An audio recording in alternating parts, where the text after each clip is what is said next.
Welcome to Soul Steps with Dr. Ren. I'm your heart-to-heart walking companion. These short, soulful reflections come straight from my morning devotion walks. Think of it as a chat with your bestie that feeds your mind and spirit. Walk with me or just listen and get ready to feel uplifted, informed, and inspired.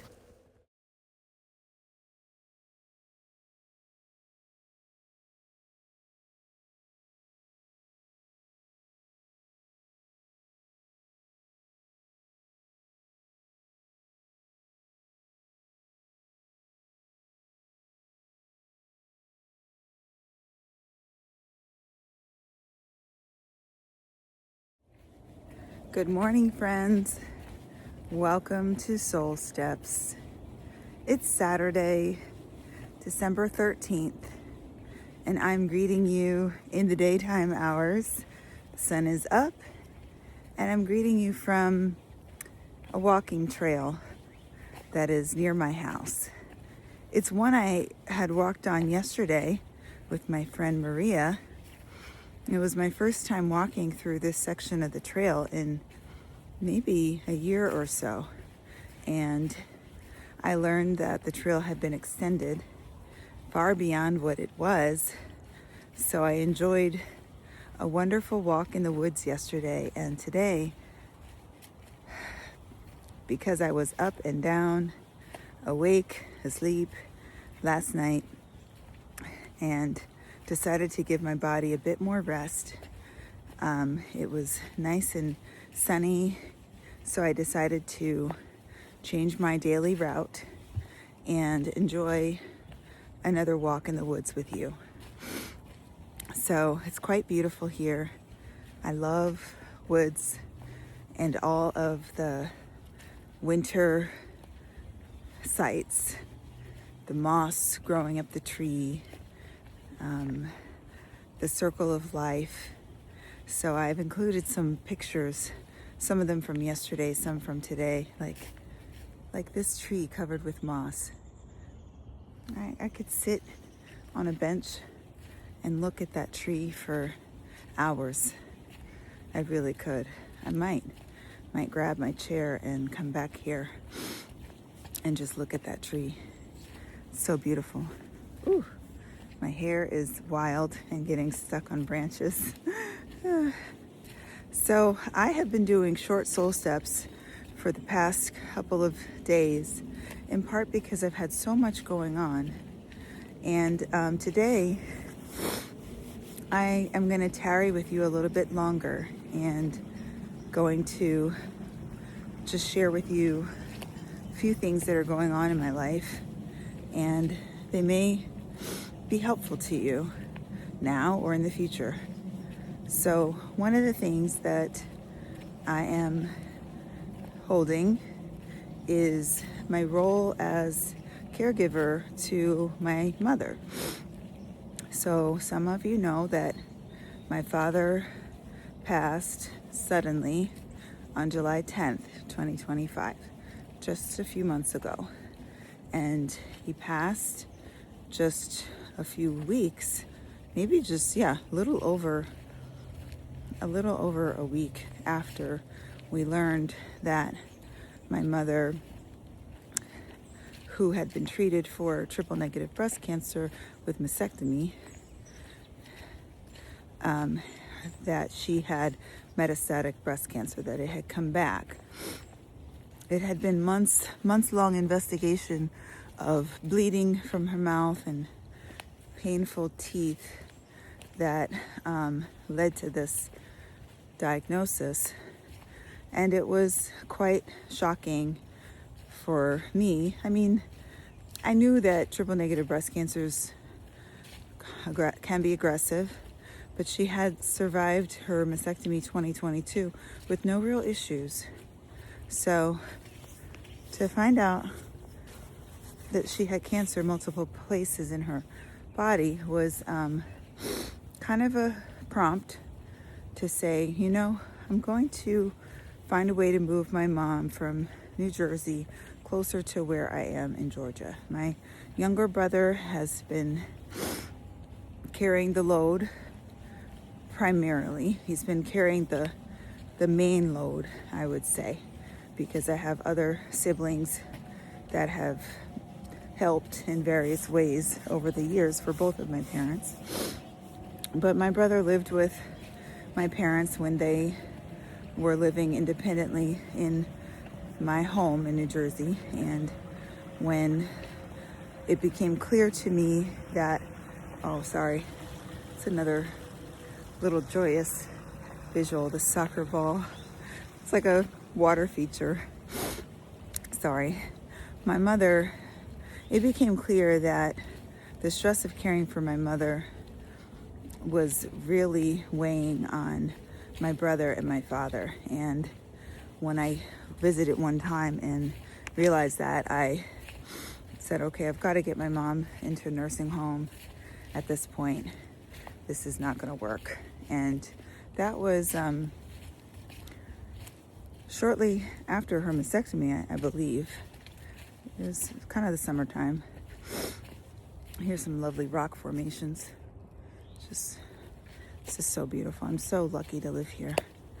And so shortly thereafter, my father was diagnosed with castration-resistant prostate cancer. Resistant, sensitive? Either way, it was the not great kind of prostate cancer that he was diagnosed with. He was a physician, so he took care of his own medical and decided that he wanted to do a course of chemotherapy to treat his prostate cancer. He didn't consult with me or any other family members regarding this choice, and he took one dose of chemo and seemed to do well. And at one point, Holy Spirit just told me to, jumping over a little stream there. Holy Spirit told me to go check on my dad. So I said, okay, Dad, I'm gonna, fork in the road. Gonna choose right. Sorry. I get so distracted by the beauty of nature. Here's another one. Here's another one I could look at for hours. For hours I could look at this. But I don't have hours. Not today. So I took a flight up there, and what I saw was just a horrible sight.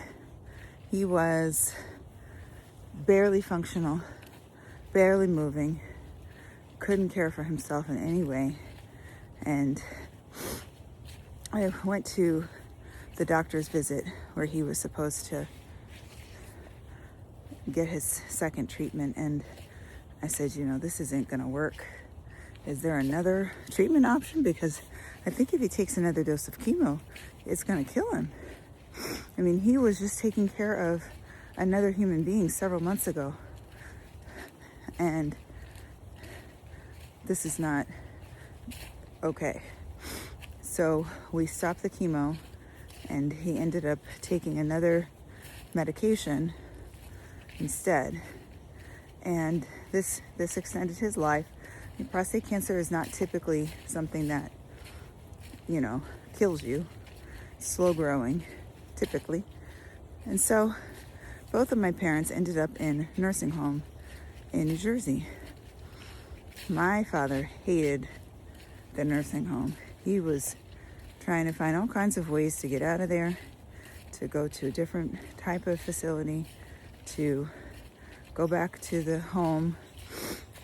But his stamina had declined so greatly, and although no one wanted to admit it, his cognition was failing as well. He was a very proud man, incredibly intelligent. I'm sorry. You know me, if it's late in the day, my prayer alarms will go off. So that was my 9 a.m. prayer alarm going off, interrupting my video.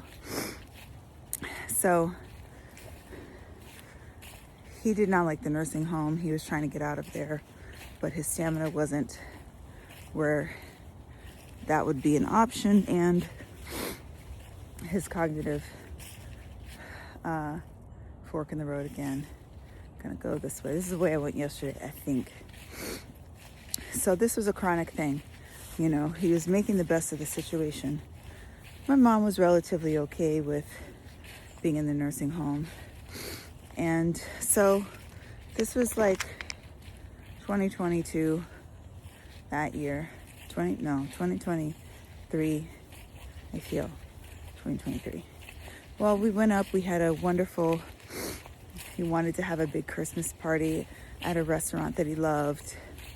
You know, when your elders start requesting these things, you need to listen. Sometimes it means they're searching for, you know, their end of life experiences. So we gathered everyone, all sides of the families, and we had this Christmas dinner, and it was great. And then the following year, 2024, that was a very tough year for me. I had a wonderful trip to Japan with my daughter, and I came back. I was never quite right after that. Everything became hard for me. And so it was rough. I talked to my parents, but so the diagnosis came out in the heels of me barely being able to function. This is 2025. I was still not functional from June 2024 till June 2025. So that's 1 year. And but I said I need to have my mom close. I can't manage this from afar. And we started to make some steps to pursue her relocation. And we were able to get her relocated to Georgia. They held a bed for her, and that's when we made the plans. And that's when my father said, I'm going to a family reunion July 9th to the 13th. July. And then I'm going to go to the National Medical Association conference July 19th. That's the day my mom was flying down to Georgia to relocate. And he said, your brother can take us both to the airport. That'll be that. So many are the plans in a man's heart. So one of the last text messages my dad sent me was, your mother thinks it's funny that she's going to die before me, because her prognosis was very bad. And I texted him back, no man knows the hour. My dad was a big jokester, so I love that was pretty much one of our last text exchanges. The other one was him saying that he had arrived in Omaha, Nebraska. So he arrived there July 9th, and the morning of the 10th, he did not wake up that morning. Lord called him home. So it's been months now. July, August, September, October, November, December. It's about 5 months now. The doctors in New Jersey had indicated that, if you want to know how long your mom has left, look at the trajectory of her decline over the last 3 months and project that forward. Now, at that time, I thought, that's not too bad of odds. She's been doing pretty well. But he kind of made it seem like 3 months was the prognosis. So I was prepared for that. But when I got her to Atlanta, I connected her with care at Grady. And I'm going a different route today, and don't know what this road is. But I'm gonna discover something new. So I got her connected to Grady. We decided to do palliative radiation, and because she had pain, she had bleeding, things like that. And so we did that October. I don't know when we started, to be honest. It doesn't really matter. The point is, it's all done, and it did help. I found a road, so I'm going to take the road back. I think I've been on this road.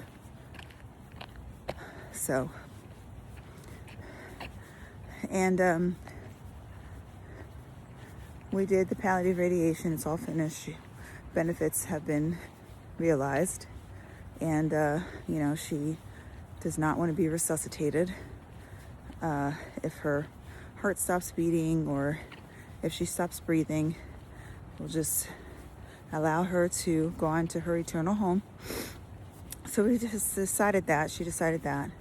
But, she had a blood clot in her lung. She's on treatment for that. The bottom line is she's got these 2 upcoming doctor's appointments. She missed one last couple of weeks because the nursing home didn't get her dressed in time. And it was a big frustration point. But I'm looking at these next 2 appointments. One of them is to follow up with her pathological fracture that she had from cancer in her arm, which has likely healed because it was treated with radiation. And the next is a follow-up with her oncologist, of which I just told you we're not getting any active treatment. So as I was first I was trying to get a stretcher because it's very uncomfortable for her to be in a wheelchair for that long, and the one appointment I wasn't going to be in town for. And the nursing home was like, we're not going to pay for stretcher. So then I'm like, okay. Long story short, I eventually was like, what is the point of these appointments? So today I'm going to talk with her about maybe not going to these appointments. I don't think they're going to tell us anything that we don't already know. And just, it'll be an inconvenience, be a source of discomfort. And I've been talking with her about starting hospice care, which is a way to have additional supports and a focus on comfort. A lot of people are very uncomfortable talking about death, end of life. But I've been through this with my sister and also as a physician. And everyone in end of life care will tell you most people wait too long to engage hospice services.